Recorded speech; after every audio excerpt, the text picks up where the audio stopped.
আমরা এখন এই টপিকে দেখব যে র্যাম কী জিনিস। র্যাম হলো একটি মেমোরি, যেটার নাম প্রাইমারি মেমোরি। কম্পিউটারকে মূলত প্রথম থেকে শেষ পর্যন্ত গতিবিধি নিয়ন্ত্রণ করে চালানোর কাজটাই হচ্ছে এই মেমোরির। এই মেমোরি ছাড়া কম্পিউটারকে চালানো কোনোভাবেই সম্ভব নয়।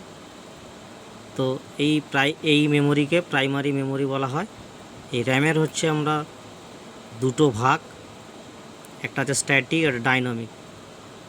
এই দুটি র্যামের কাজ হচ্ছে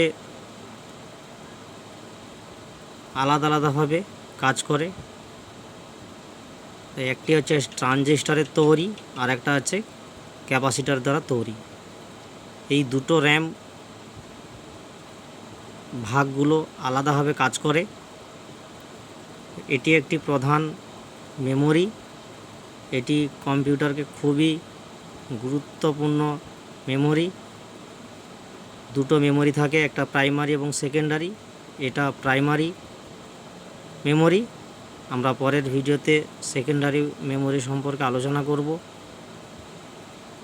যদি ভিডিওটি ভালো লেগে থাকে লাইক অ্যান্ড সাবস্ক্রাইব করে দেবেন। Thank you.